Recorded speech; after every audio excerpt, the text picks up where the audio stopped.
my mind hasn't been changed over the strikes because of the dates for choosing, because last year for the FA Cup semi-final over the Easter weekend, there were no trains to London from Liverpool or Manchester anyway because of planned engineering work. And they didn't call it off? No. So as Mick Lynch has said in response to the question of, turning the public against them, that the travelling public can't rely on the rail services even when it's a non-strike day. So what you need to do is persuade people to care more about the targets that have been painted on the backs of people like Mick Lynch than to actually care about the rail service that they would argue they were trying to protect. Yeah. I mean, this was routine maintenance on multiple locations up and down the West Coast Main Line last year. But it's been a nightmare for ages, hasn't it? That coast in particular, that line in particular, coming out of it's Euston, sure. is it? Well, it was out of Liverpool and Manchester down to Euston. Yeah. So there was no trains there. So two teams from the northwest playing in London over the Easter weekend. So it's a bit of a pearl-clutching exercise to complain that this is sort of deliberately disruptive. I hear you. Facts versus feelings, though. That is what industrial action is almost always about. A bit like Brexit, I suppose. Facts versus feeling. Here are the facts. For example, as Jason tells us, it couldn't have guaranteed a train service anyway at the best of times, even if there wasn't any industrial action. Feelings? Oh, I hate unions, I do, because the idea of workers having representation against bosses is entirely alien to everything that I, a worker, believe in. Why is it more spiteful to disrupt football than it is to disrupt, for example, a journey to a hospital?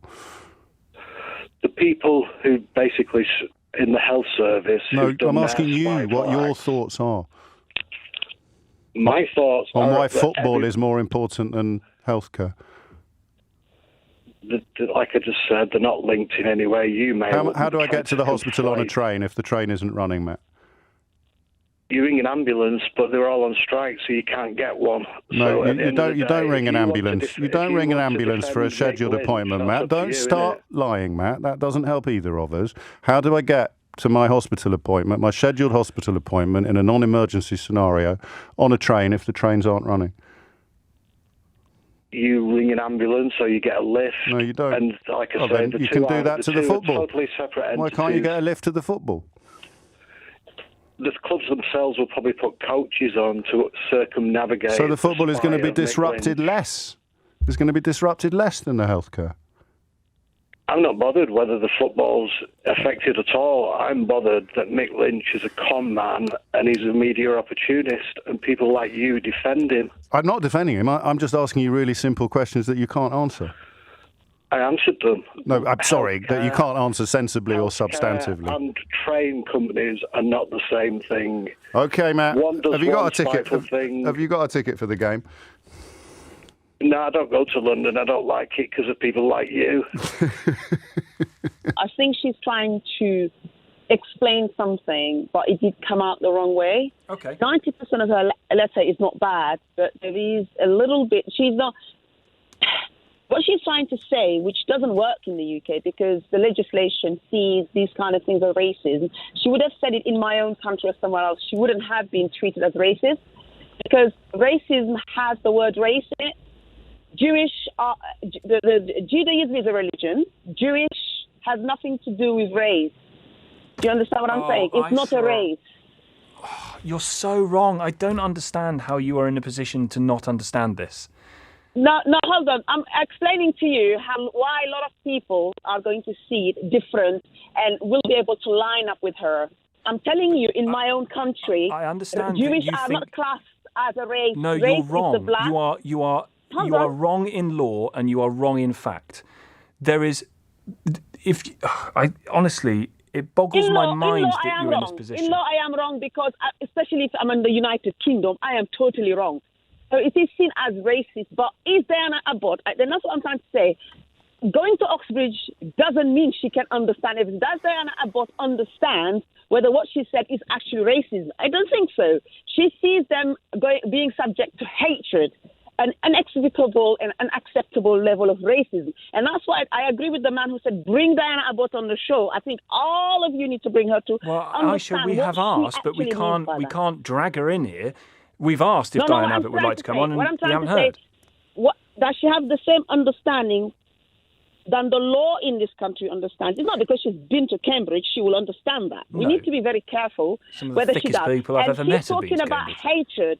She is not undermining the Holocaust or anything. She is not undermining that, but she explained things. It came out wrong. These are things you say in the House. But Aisha, do you understand? Oh, good. Things that you say in the House. Oh, good. So we've had an insight into Diane Abbott's mind that she wouldn't mention it in public. Discuss it.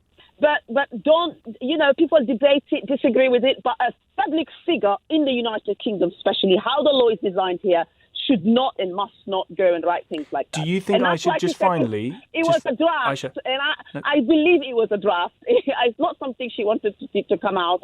I'm waiting, I'm eagerly waiting for the results of the investigation. And I do not agree with Mr. Keir Starmer. I think he has been... She apologized. Just to be really clear, Aisha, you understand. Hang on, no, it's my turn. You understand the difference between someone being Jewish and someone believing in, following the practices and tenets of Judaism. You understand? Yes, I do, because somebody might not be of the Jewish. You say it race now, but we would have said ethnicity, race, but can follow Judaism. I can wake up one morning. I'm Muslim and I can convert to Judaism or I can convert to Christianity. I understand that. Converting to Judaism wouldn't. Hang on a sec, Aisha. Converting to Judaism would not make you Jewish. No. Good. Right. Okay. So we're there. I think we agree. So to say that the Jewish people are not a race, even by your own definition and in the laws of this country, is just wrong. Completely wrong. I believe that the start of this sort of voter ID thing is a sort of stealth way for the Tories to bring in their own sort of agenda when it comes to voting. I think they're trying to sort of bring in some kind of voter suppression. If you look at the people who are going to be able to register for their photo ID, people that are a little bit older, a little bit more responsible, I think they're taking a lot of younger voters off the board. But here's the thing. I hear what you say, and you're not alone in that, sir, but if any group are going to be pretty swift at getting online, getting a card sent to them, I would argue it's probably more likely to be younger folk than it is older folk who'll know how to do that. They'll master it far quicker than perhaps some older folk, David. Is that fair? Yeah, absolutely. I completely agree with that point. But I think that the younger generation are less motivated to vote.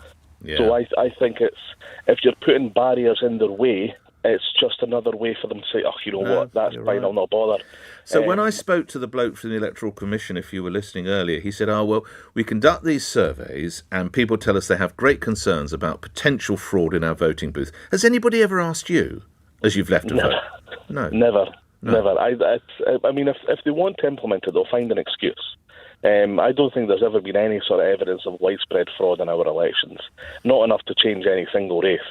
So I think it is genuinely a way for the Tories to look at how they're losing ground, how can they hold on to what power is left, and bring in ways to make it more difficult for those that may vote for other parties to do so.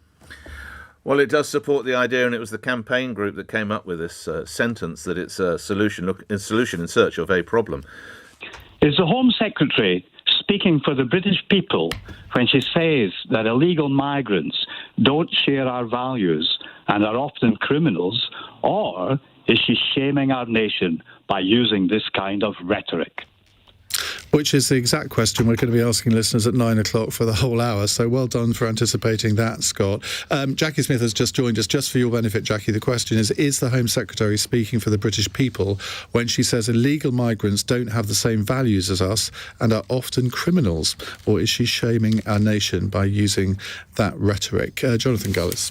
I don't feel comfortable with the mentioning of the values. I don't think that was appropriate, nor was it right. I think the Home Secretary does have a point around the criminality, and if I explain what I mean by that, it is perfectly plausible and reasonable to suggest that people who are coming from Albania, who can get a flight for £28 but are choosing to spend £4,500 to be smuggled illegally into the United Kingdom, are effectively coming to avoid checks at the border, to avoid having to present themselves to our border force. And it is very clear that the Vietnamese cannabis gangs that were once very prevalent across this country have been taken over by Albanian gang. So I think it's perfectly right to say that there is a coarse criminality within this. We know that the people have entered the country, sadly, who have been linked with terrorism in other parts of the country, the world as well. So ultimately, I think that there is a point to be made, but I don't think that the values and the broad stroke that was brushed to everyone was right or reasonable.